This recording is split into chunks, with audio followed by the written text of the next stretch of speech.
సర్వశక్తిమంతుడవైన ప్రభు నీ మందిరము అనిన నాకు మిగుల ప్రీతి. సర్వశక్తిమంతుడవైన ప్రభు నీ మందిరము అనిన నాకు మిగుల ప్రీతి. సర్వశక్తిమంతుడవైన ప్రభు నీ మందిరము అనిన నాకు మిగుల ప్రీతి. సర్వశక్తిమంతుడవైన ప్రభు నీ మందిరము అనిన నాకు మిగుల ప్రీతి.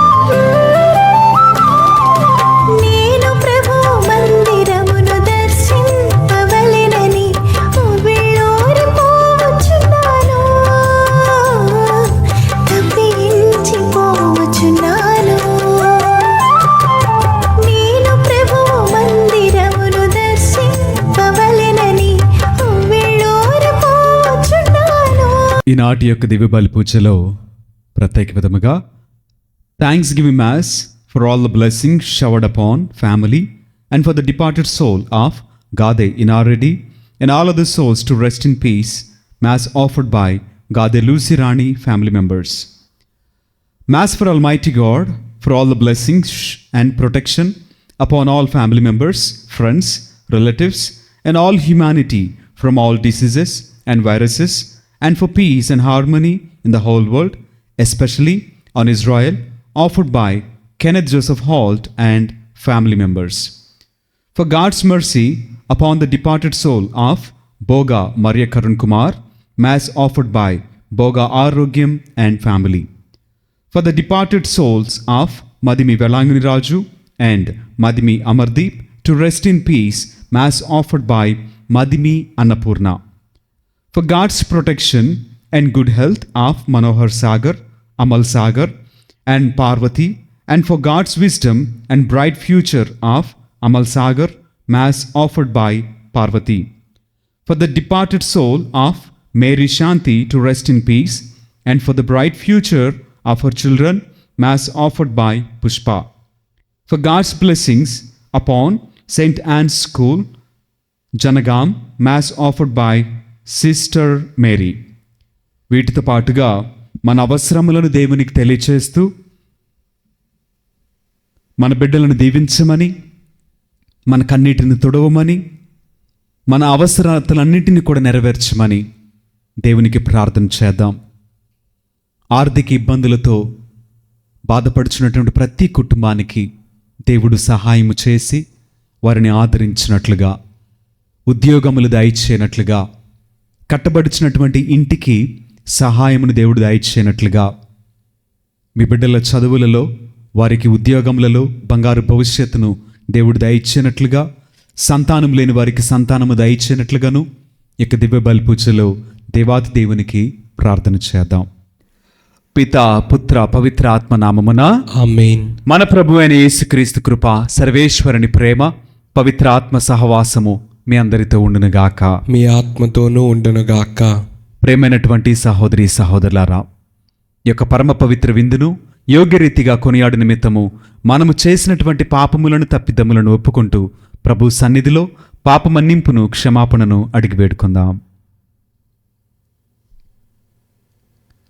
సర్వశక్తిగల సర్వేశ్వరుని చెంతను సహోదరి సహోదరులారా, మీ చెంతను నా పాపములను ఒప్పుకొనుచున్నాను.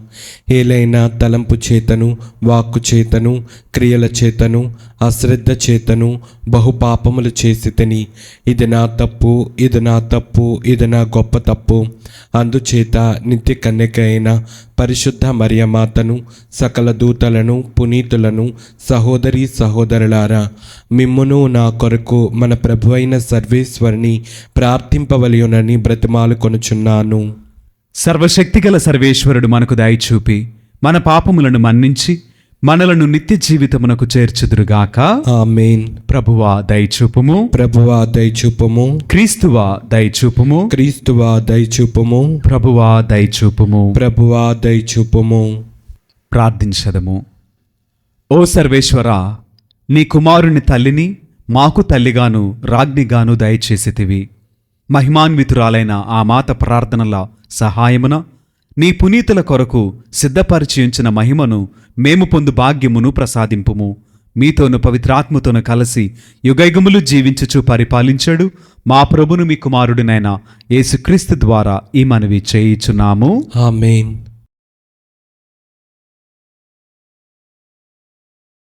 మొదటి పఠనము. యెహెజ్కేలు గ్రంథము 36వ అధ్యాయము 22వ వచనం నుండి 28వ వచనం వరకు.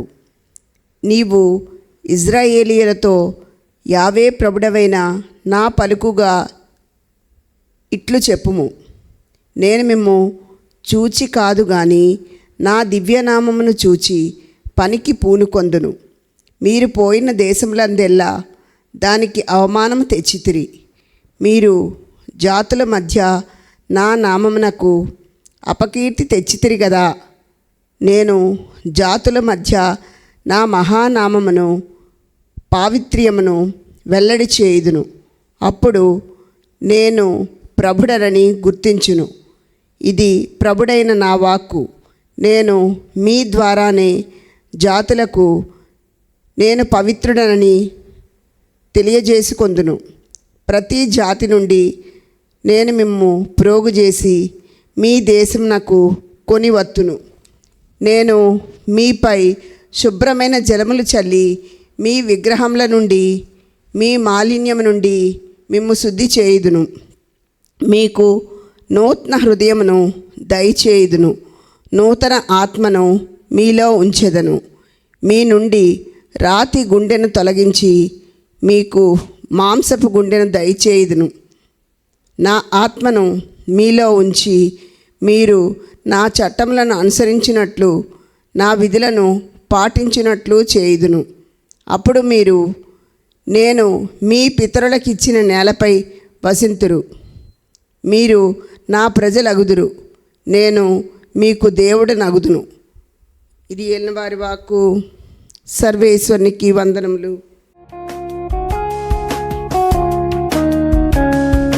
ప్రభువు మంచివాడు కనుక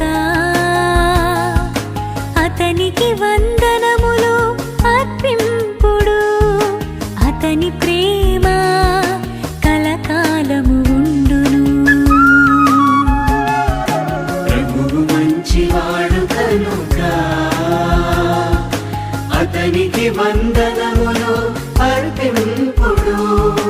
అతని ప్రేమ కలకాలము ఉండును.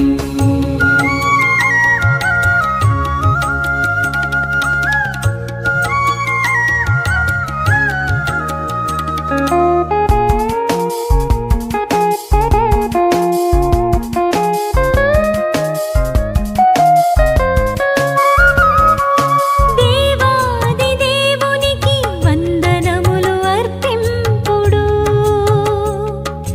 అతడు మాత్రమే మహాద్భుతాలు చేయును.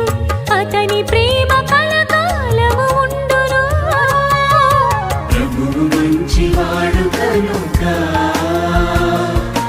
అతనికి వందనములు అర్పింపుడు. అతని ప్రేమ కలకాలము ఉండును.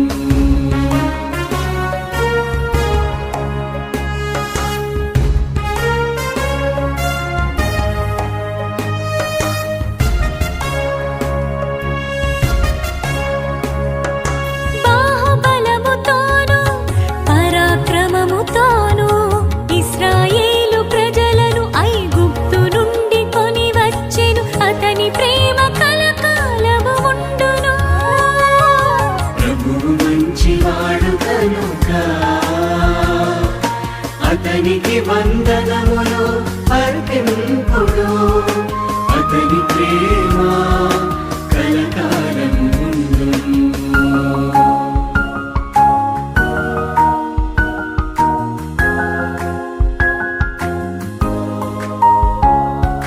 రెల్లు సముద్రమును పాయలుగా చీల్చెను, ఫరోను సైన్యమును అతడు ముంచి వేసెను, అతని ప్రేమ కలకాలము ఉండును. ప్రభువు మంచివాడు కనుక అతనికి వందనములు అర్పింపుడు అతని ప్రేమ కలకాలం ఉండును.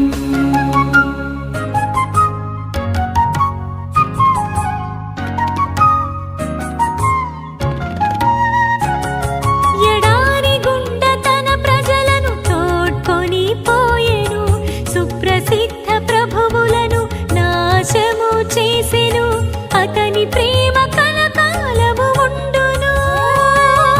ప్రభువు మంచివాడు కనుక అతనికి వందనములు అర్పింపుడు అతని ప్రేమ కలకాలం ఉండును. ప్రభువు మంచివాడు కనుక అతనికి వందనములు అర్పింపుడు అతని ప్రేమ కలకాలము ఉండును. ప్రభువు మీతో ఉండునుగాక. మీ ఆత్మతోనూ ఉందురుగాక.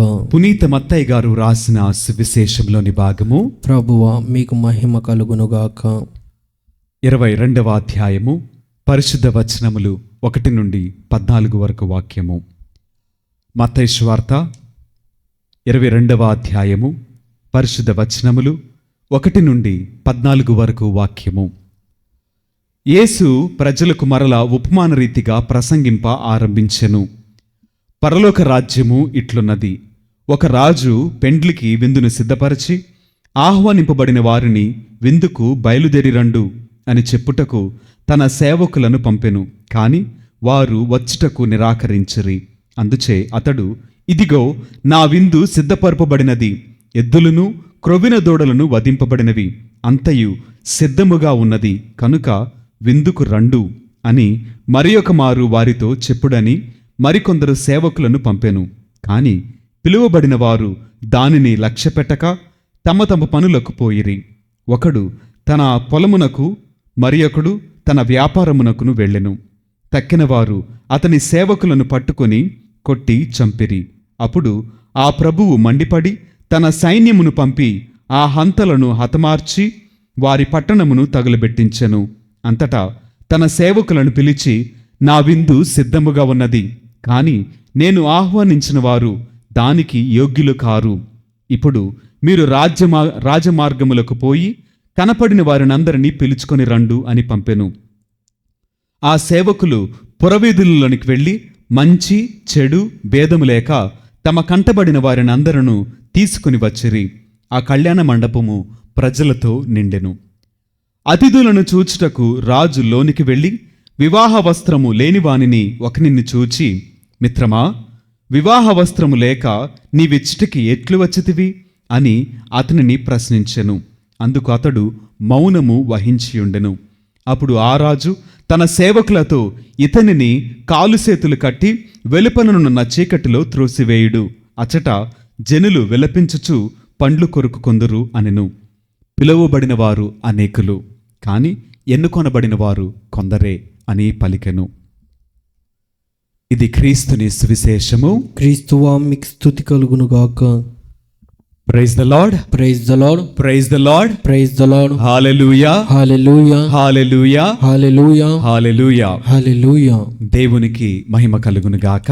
ఆమేన్, దేవుడు మనలను దీవించునుగాక. ఆమేన్. ప్రేమైనటువంటి దేవుని బిడ్డలారా, దేవుడు మనందరికీ మరొక సమయమునిచ్చి వాక్యము ద్వారా మనతో మాట్లాడుతూ ఉన్నాడు. కనుక మొదటిగా దేవునికి కృతజ్ఞతలను స్తుతులను చెల్లిద్దాం.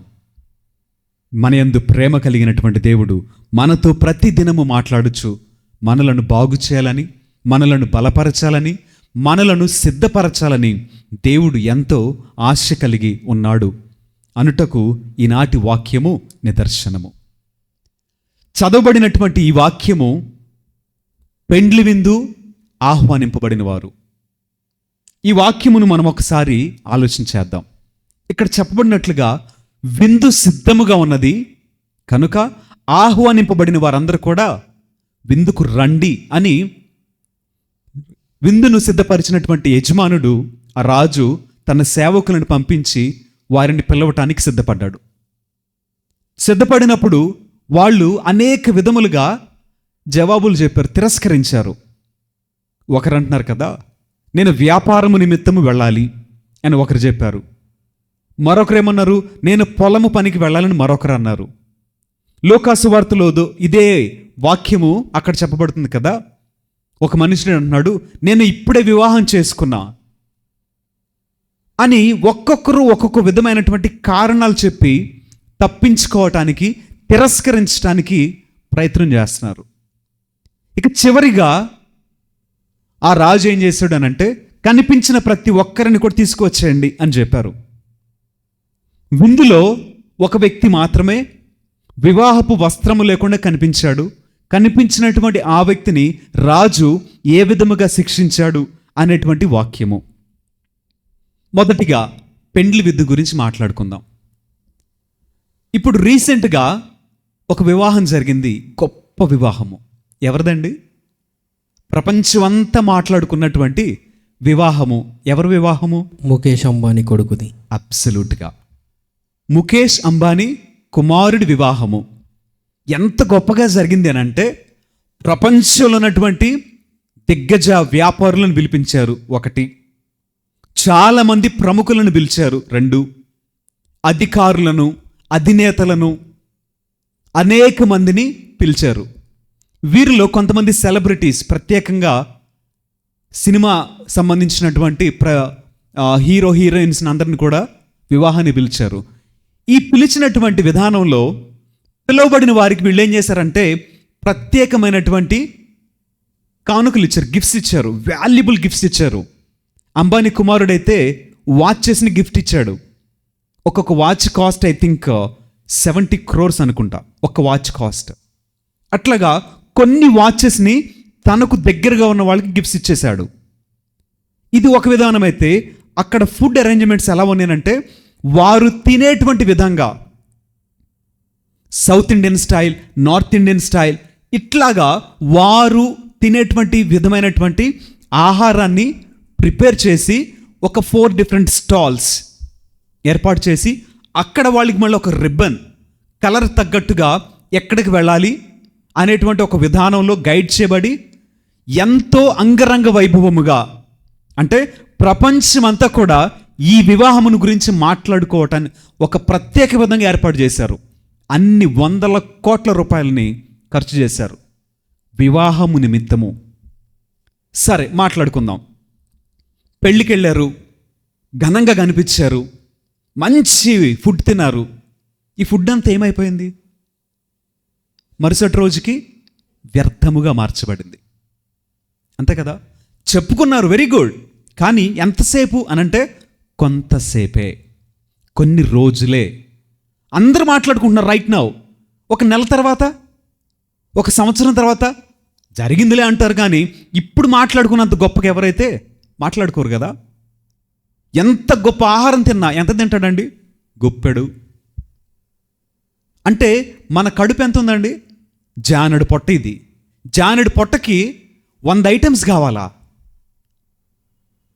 100 మంది షెఫ్స్ కావాలా? కాదు కదా. ఒక్క ముద్ద ఆహారము ఆకలి కొనినప్పుడు పచ్చడి మెతుకులతోటైనా సరే సంతోషము, మిగుల సంతోషం, అది మిగుల ఆనందము. అంతేగాని ఆకలి వేసినప్పుడు ఒక 100 వంటకాలు ఉంటేనే తింటాను అని అంటే కాదు కదా. అయితే ఆ వివాహం గురించి కాదు, కానీ అంతకు మించి ఊహకు ఊహించలేనటువంటి ఘనమైనటువంటి విందు మన కొరకు ఏర్పాటు చేయబడింది. మనుషులు ఇచ్చేటువంటి విందే ఇలా ఉంటే, సర్వసృష్టికర్త అయినటువంటి దేవుడు ఇచ్చేటువంటి విందు ఎలా ఉంటుంది? ఊహించగలవా? వర్ణించగలవా? వివరింపగలవా? మాటలలో చెప్పగలవా? చెప్పశక్యము కానటువంటి విందు మన కొరకు సిద్ధపరపబడి ఉంది. ఇక్కడ గొప్ప విషయం ఏంటనంటే, అంబానీ కుమారుడి పెళ్లికి అర్హత కలిగిన వారు మాత్రమే ఆహ్వానింపబడ్డారు. కానీ పరమ పవిత్రని విందుకి అందరూ ఆహ్వానితులే. భేదాభిప్రాయం లేదు, వ్యత్యాసము లేదు, తరగతులు లేవు, అంతర్యములు లేవు. ఆ గొప్ప విందుకి ఆహ్వానింపబడిన వారు ధన్యులు. ఇప్పుడు ఆ విందు ఎలా ఉన్నది అని అంటే, చిన్న మాటలో, ఒక్క మాటలో చెప్పొచ్చు, దివ్య బలి పూజ. ఇంతకు మించినటువంటి పరమ విందు ఎక్కడనుందా? లేదు. ఎందుకనంటే ఇక్కడ జరిగేటువంటి ఈ విందు ఎవరిని గురించి అనంటే, ఎవరిని బట్టి అంటే, సాక్షాత్తు యేసుక్రీస్తు వారి యొక్క త్యాగము, ఆయన యొక్క సమర్పణ, ఆయన యొక్క శరీరము, ఆయన యొక్క రక్తము. ఈ విందు ఎంత ఉన్నతమైనది అంటే, ఒక వ్యక్తిని నిత్య జీవమునకు సిద్ధపరుస్తూ ఉంది, ఒక వ్యక్తిని ఆధ్యాత్మికంగా బలపరుస్తూ ఉంది, ఒక వ్యక్తిలో ఉన్నటువంటి ప్రతి పాపాన్ని, మలినమును కడిగి శుద్ధి చేసి దేవుడు అంగీకరించేటువంటి ఒక ఉన్నతమైనటువంటి పాత్రగా నిన్ను మలచుచు ఉన్నది. నీలో శక్తిని, బలాన్ని పెంపొందించి నీవు చేరవలసినటువంటి గమ్యమును చేరేంత వరకు నిన్ను నడిపిస్తూ ఉంది ఈ యొక్క విందు. మరి ఈ విందుకి ఎంతమందికి ఆహ్వానం ఉంది అనంటే, అందరూ ఆహ్వానింపబడిన వారే. Invitation is for everyone. అందరూ ఆహ్వానింపబడిన వారే. వద్దు అన్నవాళ్ళు, కాదనని వాళ్ళు ఎవరునూ లేరు. కానీ ఈ విందుకి ఎంతమంది ఆసక్తి కలిగిన వారు, ఎంతమంది సిద్ధంగా ఉన్నారు రావటానికి అంటే, ఎవరికి లేదండి. ఉచితంగా ఇవ్వబడటం వల్ల దాని విలువ కనపడట్లా. ఊరక దొరుకుతుంది కదా అని చెప్పేసి అని దాని విలువ తెలుసుకోలేకపోతున్నారు. గుడ్డితనంలో బ్రతుకుతున్నాం. ఇది నిన్ను మరొక నూతన జీవితానికి, అక్కడ జీవంలో నువ్వు జీవించడానికి నిన్ను సిద్ధపరుస్తుందని తెలిసి కూడా అనేక మంది ఎన్ని కారణాలు చెప్తున్నారు తెలుసా? సండే వస్తే ఎక్కడ ఉండాలి నీవు? ఎవరికి కనిపించాలి నీవు? దేవుని మందిరంలో కనిపించాలి, దేవునికి కనిపించాలి. కానీ నువ్వెక్కడున్నావు? విందులు, వినోదాలు, ప్రయాణాలు, బిజినెస్, వ్యాపారము. ఒకడు వివాహం చేసుకున్నాడంట, ఒకడు పొలంకి వెళ్ళాడంట. అవునా? సరే, ఇక్కడ చెప్పబడినటువంటి కారణాల గురించి ఆలోచించేద్దాం. పొలం పనికి వెళ్ళాడు, ఒకటి. రెండవది వ్యాపారం కోసం వెళ్ళాడు, 2. మూడవది వివాహము జరిగించుకున్నాడు. సరే, పొలము పని దేనికి సాదృశ్యం? పొలం పని ఎందుకు చేస్తున్నాం మనం? పంట పండిస్తున్నాం. పంట అనేది దేనికి సాదృశ్యం? ఆహారము, ఫుడ్. 2 వ్యాపారం ఎందుకు చేస్తాం? ధనం కోసం, సంపదల కోసం, ఆస్తి కోసం. తర్వాత వివాహం జరిగించుకున్నాడు అర్థం ఏంటి? తను తన భార్యతోనూ, ఆమె తన భర్తతోనూ సంతోషంగా గడిపేటువంటి సమయం అని. గమనించండి దేవుని బిడ్డలారా, పాపము అనేటువంటిది రైట్ నౌ ఎలా ఉందో తెలుసా? 3 విషయాల నిమిత్తం తిరుగుతూ ఉంది. 1 ఆహారము, 2 ఆస్తి, రెండవది ధనము, మూడవది శరీర సుఖము. ఈ 3 పాపాలే కదా ప్రపంచాన్ని ఏలుతుంది ఇప్పుడు. దీనికి మించి ఇంకేమైనా జరుగుతుందా? ప్రపంచం మొత్తం కూడా చూడండి, ఎక్కడికైనా సరే వెళ్ళు, ఏ సమయానికైనా వెళ్ళు, నీకేం దొరుకుతుంది తెలుసా? ఇప్పుడు ప్రపంచం అంతా కూడా ఈ 3 పాపముల గురించి వెతుకుతుందండి. చూడండి, ఒకప్పుడు 9 గంటలకైతే అన్నీ బంద్ అయిపోయాయి. ఇప్పుడు నువ్వు రాత్రి 2 గంటలకు వెళ్ళు, 3 గంటలకు వెళ్ళు, మారుమూల ప్రాంతంలో కూడా నీకు ఒక షాప్ ఉంటుంది. అక్కడ ఏం దొరికిద్ది తెలుసా? దోశ దొరికిద్ది, ఇడ్లీ దొరికిద్ది, చపాతీ దొరికిద్ది, ఫాస్ట్ ఫుడ్ దొరికిద్ది. నువ్వు ఎక్కడికైనా వెళ్ళు, ఏ టైంకైనా వెళ్ళు, food is ready. Korean biryani అంట, చూసారా? అంటే బిర్యానీలు ఎన్ని వచ్చినాయి తెలుసా? 100 వెరైటీస్ వచ్చేసినాయి.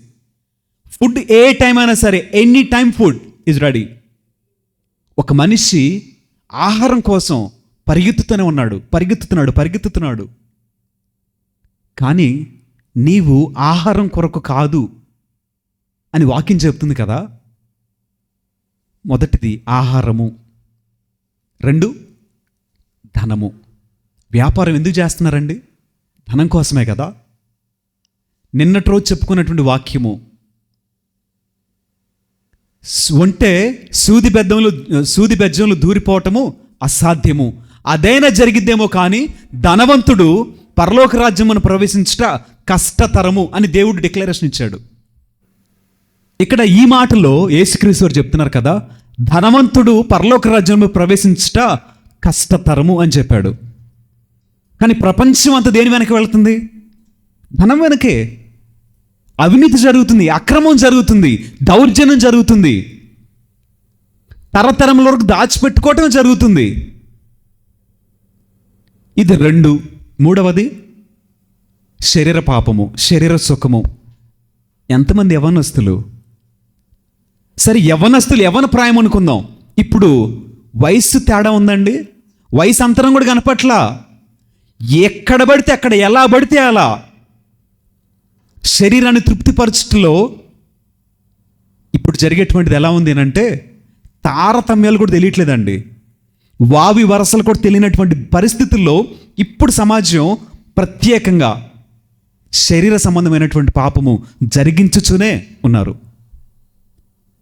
నిన్న 2 రోజుల క్రితం ఒక ఫ్యూ డేస్ ముందు మనం విన్నాం కదా, ఒక డాక్టర్ కలకత్తా, చూడండి, ఒక యంగ్ డాక్టర్ని దారుణంగా చంపేశారు కదా. అంటే అమానుష్యంగా తయారైనటువంటి పరిస్థితులు వచ్చేసినాయి. ఆహారము, ధనము, శరీరపరమైనటువంటి సుఖము. ఇక్కడ రాజు తన విందుకు ఆహ్వానిస్తే వీళ్ళు చెప్పినటువంటి కారణాలు ఇవి. ఇప్పుడు మనం చెప్పే కారణాలు కూడా సేమ్ టు సేమ్. ఏంటో తెలుసా? నాకు టైం లేదు. ఎందుకు? ఏదో పని ఉంది. ఇంకా ఏంటా పని అని అంటే మ్యాక్సిమం 3 కాకపోతే మరొకటి. కానీ దేవుడు పిలిచినటువంటి ఈ ఆహ్వానం కన్నా లోకంలో పిలిచేటువంటి మనుషులు, లోకంలో ఉన్నటువంటి సంపదలు, లోకంలో ఉన్నటువంటి సంతోషము ఎక్కువైపోయినాయి మనకి. ఇక్కడ మనము తిరస్కరిస్తుంది ఆహ్వానమును మరియు ఆహ్వానించినటువంటి ఆ రాజుని. ఆహ్వానమును, ఆహ్వానితుని మనము వ్యతిరేకిస్తున్నాం, తిరస్కరిస్తున్నాం. ఆయన ఊరుకుంటాడా? ఒప్పుకుంటాడా? కాదు కదా. ఆదివారం వస్తే దేవుడి సన్నిధిలో కనిపించాలని నియమం కదా. ఎంతవరకు ఉంటున్నావు? దేవునికి సమయాన్ని కేటాయించలేనటువంటి పరిస్థితులు నువ్వు బ్రతుకుతున్నావా? అసలు మనం చూస్తూ ఉంటాం కదా, ఎంతమంది చర్చికి వస్తున్నారు ఆదివారం? వేరే వేరే పనులు.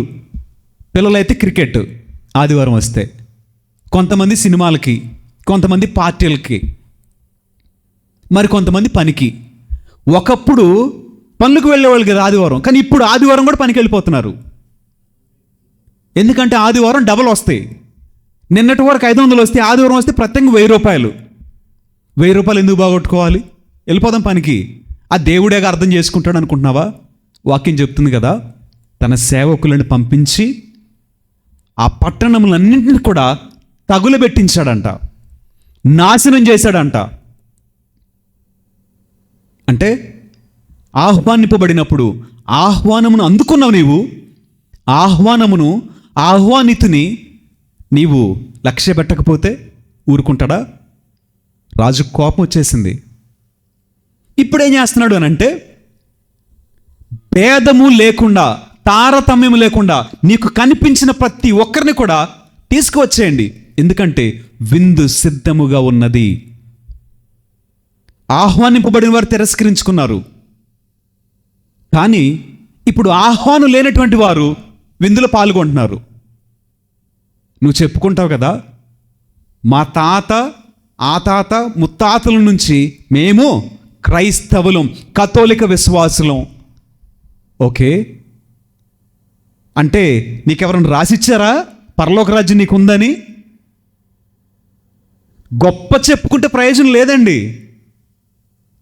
దానికి తగినటువంటి జీవితము జీవించాలి. క్రైస్తవ జీవితము విలువలతో కూడినటువంటిది, నియమ నిబంధనతో కూడినటువంటిది. ఇది ఒక ప్రత్యేకమైనటువంటి మార్గము. ఆ మార్గములో ప్రయాణం చేయవారే చివరికి చేరవలసిన గమ్యం చేరుకుంటారు. నేను, మా నాన్న, మా తాత, మా ముత్తాతలు మేమందరం కూడా తరతరముల నుంచి కథోలిక విశ్వాసులము కనుక పరలోక రాజ్యంలో నాకు స్థానం ఉంది. నువ్వు చెప్పగలవా? రాసిచ్చారు ఎవరని నీకు? కాదు. ఏదో సామెత ఉంటుంది కదా, ఊరు గొప్ప పేరు దెబ్బ, పేరు గొప్ప ఊరు ఊరు దెబ్బ. దెబ్బ. అలా ఉండకూడదండి. ఇక్కడ నీవు తిరస్కరించావు, ఆహ్వానము మరొకరి వద్దకు వెళ్ళింది. ఇప్పుడు ప్రస్తుతం జరుగుతున్నటువంటి పరిస్థితులు ఏంటి అని అంటే, మనమందరం క్రైస్తవులు అని చెప్పుకుంటున్నాం, వెరీ గుడ్. కానీ మన విశ్వాసం ఎంత? మనం ఎంత మారేము, ఎంత ప్రయాణం చేశాము అంటే ఒక్క అడుగు కూడా వేయలేకపోయాం. కానీ ఇప్పుడు అన్యులు వస్తున్నారు. మరి ముఖ్యంగా హైందవులు, ముస్లిం వాళ్ళు అందరూ కూడా ఏం చేస్తున్నారనంటే, దేవుణ్ణి నమ్ముకొని యేసుక్రీస్తు వారు చేసిన అద్భుతానికి సాక్షులుగా నిలబడుతున్నారు. వాళ్ళు కుటుంబం అంతా కూడా నిష్ఠగా నియమాన్ని అనుసరిస్తూ దేవుడు చూపినటువంటి మార్గంలో ప్రయాణం చేస్తున్నారు. మరి విందుకు అర్హులైన వారు ఎవరు? పిలువబడిన నువ్వు నేను అర్హత పొందుకుంది అన్యులా, ఇతరులా? తెలిసి ఈ లోకాన్ని బట్టి ఉన్నతమైనటువంటి ఆహ్వానాన్ని, ఆ రాజుని ఎందుకు తిరస్కరించుకోవాలి? ఎందుకు పోగొట్టుకోవాలి? ఆలోచించేయి. ఒకసారి ఆలోచించేయి. దేవుడు మొదటిగా నీకే ఇచ్చాడు కదా ధన్యత, నిన్నే పిలిచాడు కదా, నిన్నే మేలుగా ఎంచుకున్నాడు కదా. మరి నువ్వు ఎందుకు కాలుతో తన్నేస్తున్నావు? నువ్వు కాలుతో తంతే దానిని వాళ్ళు పరమ పవిత్రంగా స్వీకరించి ఆనందించున్నారు, ఆశీర్వాదాన్ని పొందుకుంటున్నారు. కనుక మెలకువ కలిగి ప్రవర్తించడానికి ప్రయత్నం చేద్దాం. అటు తర్వాత ఇక్కడ చివరి మాటల్లో అందరూ వచ్చేసారంట. వచ్చేసిన వారిలో ఒకడు మాత్రమే వివాహపు వస్త్రం లేనివాడు ఒకడు కనపడ్డాడు. అదే టైంలో విందుకు ఆహ్వానించినటువంటి యజమాని, రాజు అతిథులను ఒకసారి వెళ్ళి మాట్లాడదాం అని ఏం చేశాడంట, విందులోకి వచ్చాడు. వస్తే ఒకడు కనపడ్డాడు, వివాహపు వస్త్రం లేనటువంటి ఒక వ్యక్తి కనపడ్డాడు. ఎవరా వ్యక్తి అనంటే, ఆ వ్యక్తిని గురించి ఒకసారి ఆలోచించేద్దాం. యోబు గ్రంథము 1వ అధ్యాయము 6వ వచనము. ఒక దినము దేవదూతలు దేవుని దర్శింపవచ్చిరి, వారితో పాటు సాతాను కూడా వచ్చెను. ఇప్పుడు దేవుని సన్నిధికి ఎవరు వెళ్ళారంట? దేవుని దూతలు దేవుని దర్శించడానికి వెళ్ళారు. వారితో పాటు ఎవరు వెళ్ళారు? సాతాను కూడా వెళ్ళాడు, అపవాది కూడా వెళ్ళాడంట. అయితే దేవుని సముఖమునకు వెళ్ళగలిగే అర్హత ఎవరికి ఉంటుంది అంటే, దేవుడు ఎన్నుకున్నటువంటి వారికే ఉంటుంది. కానీ వారితో పాటుగా మరొకరు కూడా వెళ్ళగలిగారు. అతడు సాతాను, అపవాది. ఇప్పుడు మనం ఆలోచించి ఒక చిన్న ఎగ్జాంపుల్ ద్వారా చెప్తా.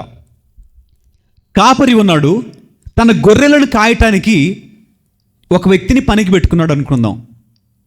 ఇప్పుడు పని చేసేటువంటి ఈ వ్యక్తికి అసలు గొర్రెలు ఎలా ఉంటాయి, వాటి పేర్లు, ఆ గొర్రెలకి ఏమైనా గాయమైందా, ఇవన్నీ కూడా తెలిసి ఉండవచ్చు, తెలిసి ఉండకపోవచ్చు. కానీ తన గొర్రెలను గురించి యజమానునికి తెలీదా? తెలుసు. యజమానుడికి స్పష్టంగా తెలుసు. కాపరికి తన గొర్రె ఏది, తనకు కానిదేది పరిపూర్ణంగా తెలుసు. మనము యోహాను సువార్త చదువుకున్నట్లయితే 10వ అధ్యాయము 14వ వచనము. యోహాను సువార్త 10వ అధ్యాయము 14వ వచనంలో అక్కడ చెప్పబడినట్లుగా, నేను మంచి కాపరిని, నా తండ్రి నన్ను ఎరిగి ఉన్నట్లు నేను నా తండ్రిని ఎరుగుదును. అట్లే నేను నా గొర్రెలను ఎరుగును అని చెప్తున్నారండి. దానికి ముందుగా యేసుక్రీస్తు వారు చెప్తున్నారు కదా, నేను నా గొర్రెలను పేరు పెట్టి పిలుచును అని చెప్తున్నారు. అంటే కాపరికి తన గొర్రెల గురించి క్షుణ్ణముగా ఇన్ అండ్ త్రూ పరిపూర్ణంగా తెలుసుకొని ఉన్నాడు. ఆయన గొర్రెలను పేరు పెట్టి పిలవగలిగినటువంటి వ్యక్తి కాపరి. ఆయనకు సంబంధించిన గొర్రెలను ఎరిగి ఉన్నవాడు కాపరి. అయితే ఇక్కడ సేవకులు వారికి అంత జ్ఞానము ఉండొచ్చు, ఉండకపోవచ్చు. ఇప్పుడు రాజు ఎప్పుడొచ్చాడు విందులోకి అనంటే, విందులోకి అందరూ చేర్చబడిన తర్వాత అతిథులను పలకరించడానికి రాజు వచ్చాడు. అయితే ఈ విందులోనికి ఆహ్వానించింది ఎవరు, పిలిచింది ఎవరు అంటే సేవకులు పిలుచుకొచ్చారు. అంటే సేవకులు ఒకవేళ పొరపాటు పడుండొచ్చు, వారు క్షుణ్ణముగా తెలుసుకొని ఉండలేకపోవచ్చు. ఎందుకనంటే అపవాది కూడా ఎలా కనిపించవచ్చండి, ఆహ్వానింపబడినటువంటి ఒక వ్యక్తిలాగా కనిపించి ఉండొచ్చు. మనమందరం విన్నాం, గోధుమలు కలుపు గింజలు. దాంట్లో యజమానుడు తన దేవదూతలను పంపిస్తున్నాడు. అయితే ఈ దేవదూతలు అన్నారు కదా, అయ్యా మరి మీ కలుపును కోసి వేసేద్దాం అన్నప్పుడు యజమానుడు ఏమన్నాడు తెలుసా, ఓపిక పట్టండి. ఎందుకు అనంటే గోధుమలు కలుపు రెండు ఒకే విధంగా కనిపిస్తున్నాయి కనుక ఇక్కడ పనివారు తప్పు చేస్తారేమో, తప్పు చేసి గోధుమలను కోసివేస్తారేమో అని యజమానుడికి తెలుసు. గోధుమలేంటి కలుపేంటి, ఇక్కడ కూడా అదేనండి. సేవకులు పొరపాటు పడి ఉండొచ్చు, కానీ యజమానుడిని మోసం చేయటం అసాధ్యము. అటు తర్వాత మనం చదువుకుందాం ఒక వాక్యం.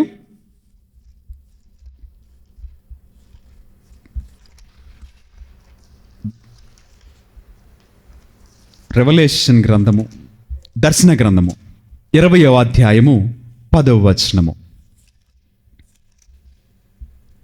అంతటా ఆ మృగమును అసత్య ప్రవక్త్యును ఏ గంధకపు అగ్నిగుండములో నెట్టబడిరో మోసగాడు ఆ సైతానును దానిలోనికే త్రోయబడెను. వారు అహోరాత్రములు కలకాలము పీడింపబడుదురు. ఇక్కడ మనం చదువుకున్నటువంటి ఈ వాక్యంలో రాజు అతిథులను పలకరించడానికి వచ్చాడు. వచ్చినప్పుడు ఒక వ్యక్తిని చూశాడు. ఆ వ్యక్తిని అడిగాడు, వివాహ వస్త్రం లేకుండా ఎలా వచ్చావంటే మౌనం వహించాడు. కారణం ఏంటి అంటే మిగతా అందరికీ వివాహ వస్త్రం ఉంది, ఈ ఒక్క వ్యక్తికి మాత్రమే లేదు. అయితే దేవుని చేత పిలువబడిన వారందరికీ కూడా వివాహపు వస్త్రము ఉన్నది. వివాహపు వస్త్రం అంటే మనం ఎలా అని పేరు పెట్టుకోవచ్చు, ప్రేమ అనొచ్చు, విశ్వాసం అనొచ్చు, నీతి అనొచ్చు, యథార్థత అనొచ్చు, పరిశుద్ధత అనొచ్చు. ఇవన్నీ కూడా దేవుడిచ్చినటువంటి దేవుని యొక్క లక్షణములు. ఇవన్నీ కూడా వస్త్రమైతే అవి లేనివాడే అపవాది, సాతానుడు. దేవునికి సంబంధించినటువంటి లక్షణములు ఎవరిలో కనిపించవు, సాతానులోనే కనిపించవు. మనమందరము దేవుని నామాన్ని గణపరుస్తాం, కానీ అపవాది దేవుని నామమును స్తుతించడు, గణపరచడు, కృతజ్ఞతలు స్తోత్రములను చెల్లించడు. ఇక్కడ దేవుడు అడిగినటువంటి ప్రశ్నకి మౌనం వహించాడంట. మౌనం వహించినంతనే యజమానుడు చెప్పాడు కదా, అప్పుడు ఆ రాజు తన సేవకులతో ఇతనిని కాలు చేతులు కట్టి వెలుపనున్న చీకటిలోనికి త్రోయుము. అంటే చీకటిలోనికి త్రోయబడవలసింది ఎవరు అంటే అపవాది. చదువుకున్నటువంటి వాక్యము దర్శన గ్రంథంలో మనం చదువుకున్నాం. ఎవరెవరంట, అంత్యక్రీస్తు, అంత్యప్రవక్త, వాటితో పాటుగా అపవాదిని ఎక్కడికి వేయబోతున్నారంట, నిత్య నరకాగ్నిలను తోసివేస్తున్నారు, అగ్ని గంధంలను తోసివేస్తున్నారు. అదే మాట ఇక్కడ చెప్పబడింది కదా, కాళ్ళు చేతులు కట్టేసేసి పడవేయబోతున్నారు. ఇప్పుడు సాతానుని అనుసరించేటువంటి వారికి కూడా వివాహపు వస్త్రము ఉండదు. ఇక్కడ రాజుని నువ్వు మోసం చేసి విందులోనికి వెళ్ళొచ్చు అని నువ్వు అనుకున్నావేమో, కానీ రాజు మరలా వేరేస్తాడు. ప్రశ్న అడుగుతాడు, ఎలా వచ్చావని అడుగుతాడు. ఏం సమాధానం చెప్తావు? వివాహపు వస్త్రమును సంపాదించుకున్నావా వివాహపు వస్త్రం అనంటే దేవుని సంబంధమైనటువంటి సమస్తము కూడా నీవు కలిగి ఉంటేనే ఆ యొక్క వస్త్రాన్ని కలిగి ఉంటావు. దేవుని ప్రేమ నీలో ఉండాలి, పరిపూర్ణతలో ఉండాలి, విశ్వాసం ఉండాలి, చెక్కు చెదరనిదే ఉండాలి, పరిశుద్ధత ఉండాలి, పరిపూర్ణత ఉండాలి, నెమ్మది ఉండాలి, సహనం ఉండాలి, యథార్థత ఉండాలి, విధేయత ఉండాలి. దేవుడు నేర్పించిన సమస్తము మనము కలిగి ఉన్నవారమైతే వివాహపు వస్త్రమును మనము కలిగి ఉన్నవారము. లేకపోతే ఆయన అడిగినప్పుడు నీవు మౌనంగా ఉంటావు. మౌనంగా ఉన్నటువంటి ఆ వ్యక్తిని దేవుడు కాళ్ళు చేతులు కట్టి చీకటి గదిలో తోస్తారు. అగ్నిగుండంలోనికి చీకటి గదిలోని తోసివేస్తాడు. మరి వివాహమునకు ఆహ్వానింపబడినటువంటి నీవు ఆ విందులో పాల్గొనటానికి ఆతృత పడుచున్నావా? ఆసక్తి కలిగి ఉన్నావా? లేక నిరాసక్తితో వేరే వేరే పనులను బట్టి వాటిని నెరవేర్చటను బట్టి నీవు ప్రయాసపడుచున్నావా? ఆలోచించేయి. ఆలోచన చేసుకొని మరొకసారి యొక్క ఆహ్వానము నీ కొరకు ఇవ్వబడింది. ఆహ్వానమును అందుకొని విందులో పాల్గొని దేవునితో కలిసి ఆనందిద్దాం. దేవుడు మనలను దీవించునుగాక. ఆమేన్.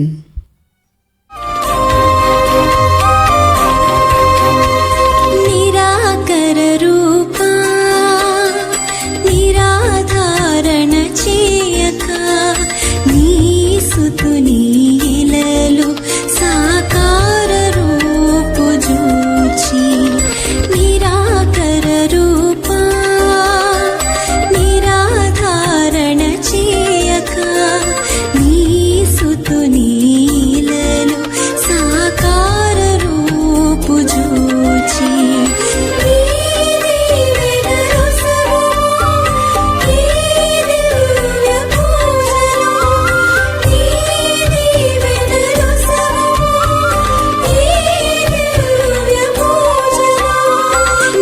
నిరాకర రూపా నిరాధారణ చేయక నీ సుతుని ఇలలు సాకార రూపు జూచి నిరాకర రూపా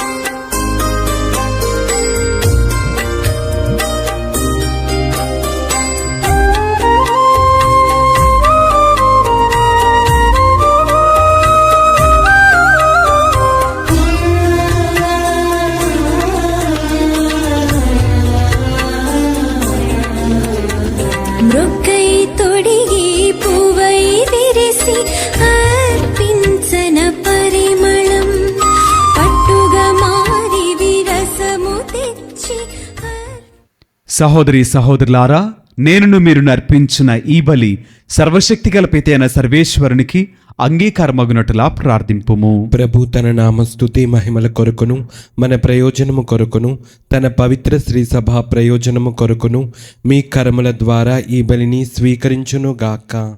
ఓ ప్రభువా, పరిశుద్ధ మరియరాజ్ఞి సంస్మరణను కొనియాడుచున్న మేము మీకు మా అర్పణములను తెచ్చియున్నాము. మా కొరకు శరీరధారి అయి శిలువపై కళంకము లేని బలివస్తువుగా అర్పితమైన క్రీస్తు ద్వారా మాకు ఆత్మశక్తిని అనుగ్రహింపమని ప్రార్థన చేయుచున్నాము. మా ప్రభువైన క్రీస్తు ద్వారా ఈ మనవి చేయుచున్నాము. ఆమేన్. ప్రభువు మీతో ఉండునుగాక. మీ ఆత్మతోనూ ఉండునుగాక. మీ మనస్సులను ఉన్నతమునకు త్రిప్పుము. ప్రభు వైపు త్రిప్పి ఉన్నాము. మన దేవుడైన ప్రభువునకు కృతజ్ఞత తెలుపుదము. కృతజ్ఞత తెలుపుట యుక్తము, న్యాయము. ప్రభు అయిన దేవా, పావన పిత, సర్వశక్తి గల నిత్య సర్వేశ్వర, మేము ఎల్లప్పుడూ ఏడ్చుటను మీకు కృతజ్ఞతా వందనములు మా ప్రభు అయిన క్రీస్తు ద్వారా చెల్లించుట యుక్తము, న్యాయము, ధర్మము, రక్షణదాయకము. ఎలయనా నీవు నీ పునీతుల అద్వితీయమైన విశ్వాసము, పవిత్రమైన సాక్ష్యము ద్వారా నీ శ్రీసభను నిరంతర ఒక నూతన శక్తితో ఫలప్రదము గావించుచున్నావు. ఈ విధముగా మా మీద నీకు గల ప్రేమకు స్పష్టమైన సంకేతమును దయచేయుచున్నావు. నీ రక్షణ పరమ రహస్యములు పరిపూర్తి అగునట్లు వారి మహా ఆదర్శము మాకు ధైర్యమును వసగుచున్నది. భక్తివంతమైన వారి ప్రార్థనలు మా చేయిదములందు సహాయపడుచున్నవి. కావున దూతల అతిదూతల సమేతమున నీ పునీతుల బృందముతో ఏకమై మేము నిరతము నిన్ను స్తుతించుట ఎట్లనగా, దళాధిపతి అయిన సర్వేశ్వరుడు పవిత్రుడు పవిత్రుడు పవిత్రుడు, పరలోకమును భూలోకమును మీ మహిమతో నిండి ఉన్నవి. మహోన్నతమున హోసాన్న, ప్రభు నామమున వేంచేవాడు ధన్యుడు. మహోన్నతమున హోసాన్న. ఓ ప్రభువా, నీవు నెక్కముగా పవిత్రుడవు, సర్వ పవిత్రతకు ఊటయ్య నీవే. కనుక మీ పవిత్రాత్మ ద్వారా ఈ కానుకలను పరిశుద్ధపరచ బ్రతిమాలుచున్నాము. ఈ విధమున ఇవి మా కొరకు మా ప్రభు అయిన యేసు క్రీస్తు శరీర రక్తములు అగునుగాక. అతడు శిలువ శ్రమలకు తనను తాను ఇష్టపూర్తిగా అప్పగించుకొనినప్పుడు అప్పమునందుకొని కృతజ్ఞతావందనములు చెప్పి స్తుతించి త్రుంచి శిష్యులకిచ్చుచు ఇట్లనెను, మీరందరూ దీనిని తీసుకుని భుజింపుము. ఎలైనా ఇది మీ కొరకు అప్పగింపబడనున్న నా శరీరము. ఓ నా ఏలినవారా, ఓ నా సర్వేశ్వరా,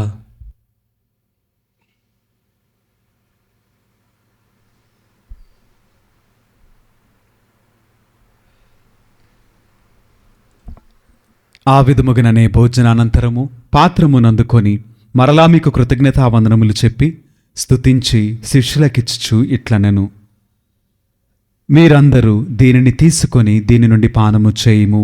ఎలైనా ఇది నూతన నిత్య నిబంధన యొక్క నా రక్తపు పాత్రము. ఇది మీ కొరకును అనేకుల కొరకును పాప పరిహారమునకై ధారవేయబడును. దీనిని నా జ్ఞాపకార్థము చేయుము. ఓ నా ఏలినవారా, ఓ నా సర్వేశ్వరా,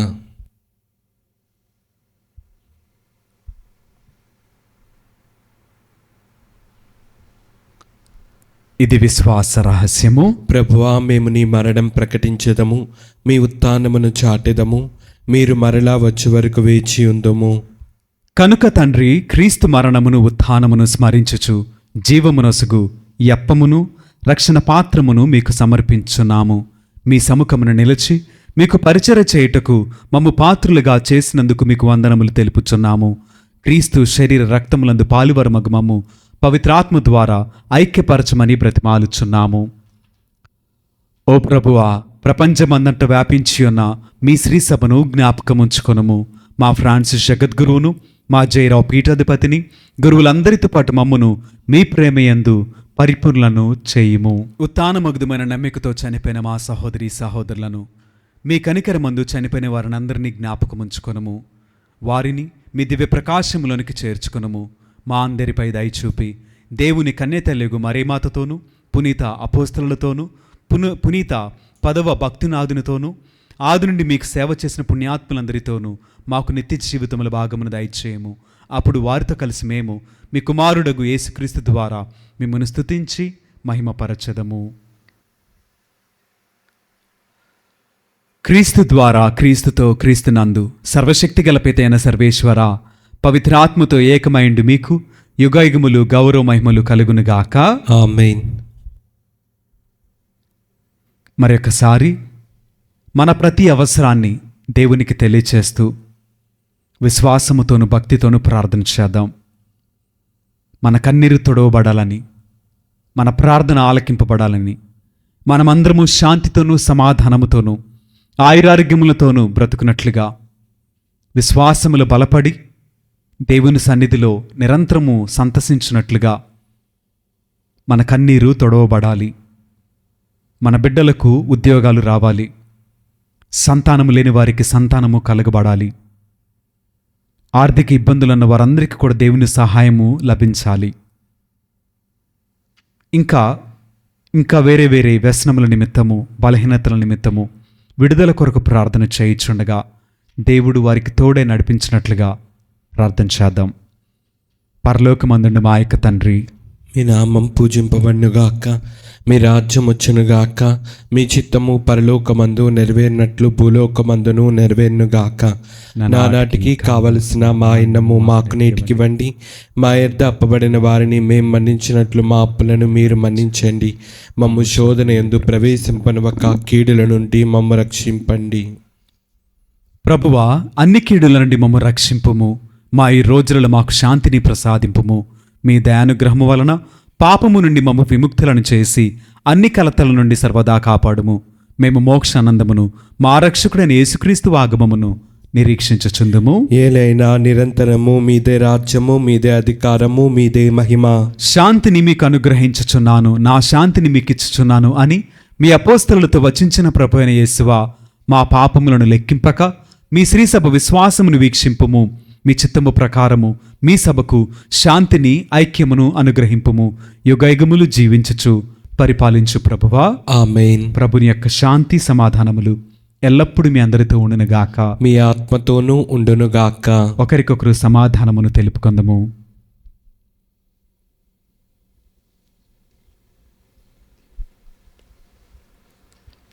సర్వేశ్వరుని గొర్రెపిల్ల, లోకము యొక్క పాపములను పరిహరించడి వారా, మాకు దయచూపుము. సర్వేశ్వరుని గొర్రెపిల్ల, లోకము యొక్క పాపములను పరిహరించడి వారా, మాకు దయచూపుము. సర్వేశ్వరుని గొర్రెపిల్ల, లోకము యొక్క పాపములను పరిహరించడి వారా, మాకు శాంతిని దయచేయుము.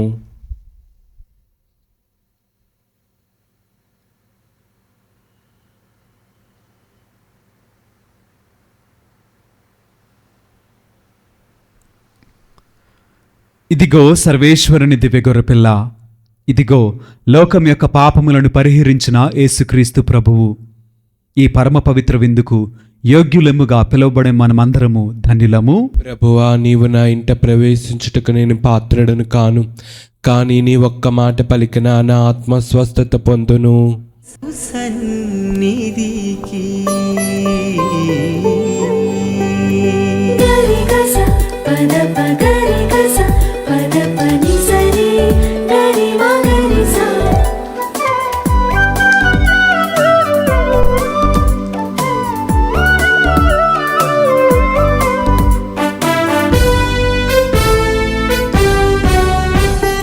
రండి రండి ప్రభు కోవెలకు, రండి రండి ప్రభు సన్నిధికి, రండి రండి ప్రభు కోవెలకు, రండి రండి ప్రభు సన్నిధికి.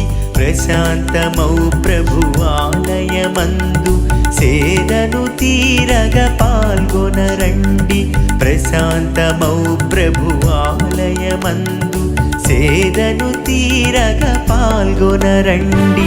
రండి రండి ప్రభు కోవెలకు, రండి రండి ప్రభు సన్నిధికి, రండి రండి ప్రభు కోవెలకు, రండి రండి ప్రభు సన్నిధికి.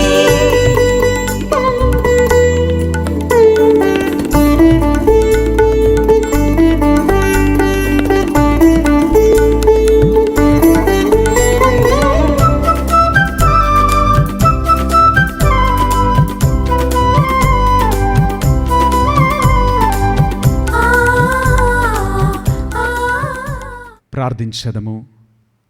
ఓ ప్రభువా, స్వర్గపు భోజనమును ఆరగించిన మేము నిన్ను దీనతతో ప్రార్థించుచున్నాము.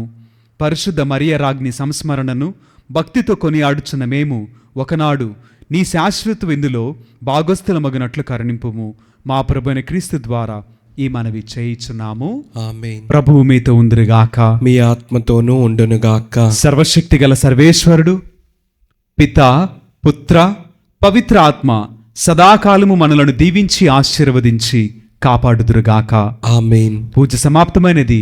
వెళ్ళి దేవుని ప్రేమలో సేవలో జీవించెదము. సర్వేశ్వరునికి వందనములు.